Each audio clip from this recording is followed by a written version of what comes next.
give us an example of someone that you might be interacting with and what their concerns would be about some words that you would offer. How would that play out?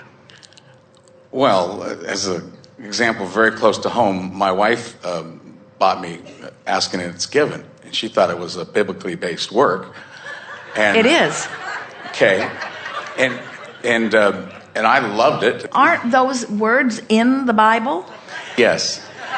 And once she heard about, the beginning part, like when you were talking to Oprah on... Well, have you ever considered, and this is a good thing to ask them, how do they think their Bible got onto the page? How did it get there? I would imagine they would say the inspired word of God. So how is that different? Jerry and Esther did a radio show in Texas years ago. It was the first public thing they did other than inviting people to where they were. And Texas is in the middle of what they call the Bible Belt, and this interviewer was very much of that mindset, and so his callers were of that mindset. And a woman called and said to Abraham, "You are inappropriate on every level," she said, "because you are teaching people things that are different than what the Bible teaches, and when they die, they're going to be in trouble because you are going to have misled them." And we said to her, "So what is the frame of reference that you utilize in order to guide your life?" And she said, "The Bible." And we said, "And how is it that the Bible has come to be in the possession of man?" And she had never thought about that. It never occurred to her that someone had to get into vibrational alignment in order to receive the inconsistencies in the Bible. Never occurred to her. In other words, she's like so many people. She takes a few things that someone else have told her, and she says, "This is how I live my life." And we say, it's such a scanty guidance in comparison with the all-day, everyday, insightful guidance that you have available to all of you. If you read that book or any inspired book, there are many of them, all religions have at their basis some text that was inspired from someone coming into alignment. And then they spend the rest of their centuries bickering and killing one another over whose interpretation is accurate, when every single one of you has your own unique interpretation. Each of you came forth into this physical experience as an extension of Source, and each of you is living your own unique experience and giving birth to your own unique desires. And the Source within you is uniquely becoming the expanded version of you. And the relationship between where you are and that expanded version of you is what is at the basis of the guidance that comes forth from within you. And you were born with this incredible guidance system that lets you know the vibrational relationship of where you are. The guidance is supreme, and it's accurate, and it's with every one of you, and it's in the moment. And why any of you would look to any book outside of you to use for guidance other than this in the moment guidance is just an incredible thing to us. It's amazing that anyone could get so far away from their guidance. We don't want you to take any of the books that we have written and carry them around and try to find your answers to what to do right here, right now in those books. They aren't there. What's in those books is how to activate within you your awareness of who you really are, and how to turn and go in the direction of who you have become, you see. We know that you cannot answer these questions. These people, for the most part, that you are talking about are not asking those questions. They do not want to know how to guide their own life. They have a long time ago decided that somebody else has already decided how they should live their life. They take this scanty little set of rules and they try to live their life by it, and they get more and more and more and more frustrated and more mean, because all day, every day, life causes them to be more, and all day, every day, they don't go. And all day, every day, then they condemn those who do go. And we say, the good news is that the deletion ratio is taking care of this, because the old ornery ones are croaking one by one by one by one by one by one by one by one, re-emerging into pure positive non-physical energy. The new ones being born know that they are invincible, know that they are powerful creators, and then those like you are coming into alignment. So your question is, how can I soothe dear people, dear well-meaning people like my wife and others. How can I soothe them?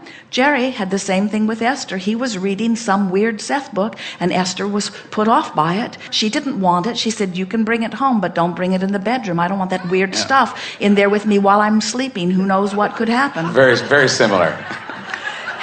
And so Jerry didn't try to shove it at her. He just read it, and when he found something that resonated with him, he would talk about it, and Esther would feel that it resonated. And we promise you that if Jerry had said some of that to Esther, and Esther had said, no, no, no, he would not have moved forward. He just began living his life with that new insight, softly talking about it. And the realities of the laws of the universe begin to be obvious. In other words, this knowledge of who you really are resonates very deeply within you. We are not encouraging anyone to follow a particular language or a particular religion. We think that there is value in every religion that exists on the planet. Jerry and Esther have been determined from the beginning that they do not want this to be a religion. They do not want this to be a following. They say to each other all day, every day, what we want to do is put Abraham in his front, as many people who are willing to make the time to come so that they can ask questions, so that this message can continue to expand. And as the message expands, law of attraction will bring to the message those who are ready for it.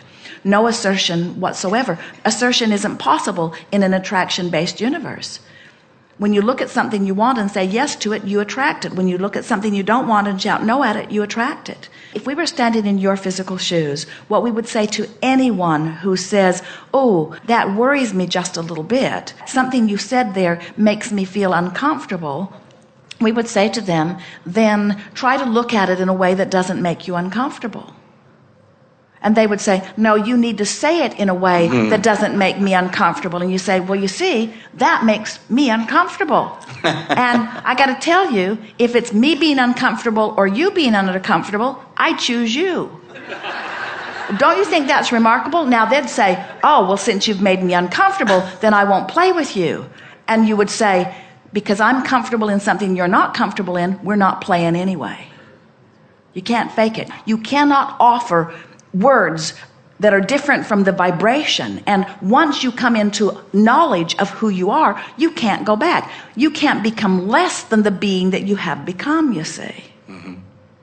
So you didn't exactly get the answer that you wanted, because we think that what you wanted from us was a way that you could bring them along anyway without helping them to understand that it's a vibrational universe, that they are vibrational interpreters, that they are extensions of source energy, and that until they line up with that, they will not have any real success. And we cannot say that, because until you understand that you are extensions of source, and until you understand that the source part of you is expanded, and until you point in the direction of that, you will not have success, you will not have joy, you will not fulfill your reason for being. There is really no reason for being. And so if we were standing in your physical shoes, we would not play that silly game with them. We'd teach them alignment, and with it will come all of the success that they are seeking.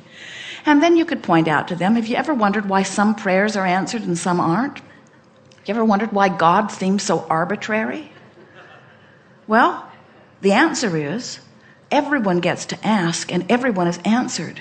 But if you're not in vibrational alignment with what you're asking for, you cannot receive it. Jerry and Esther are knocked over by the number of people that they meet that have not had a knowledge based in law of attraction. They've not heard these words. They've not been listening to Abraham tapes or coming to these seminars. But their own life has shown them that the better they feel, the better things go.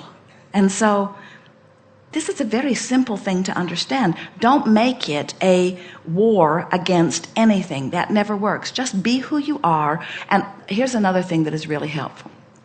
So let's say you're interacting with someone and you have a bead on their success. In other words, you see their struggle and you know what they want. And you, like their inner being and like the source within them, turns your undivided attention toward their success.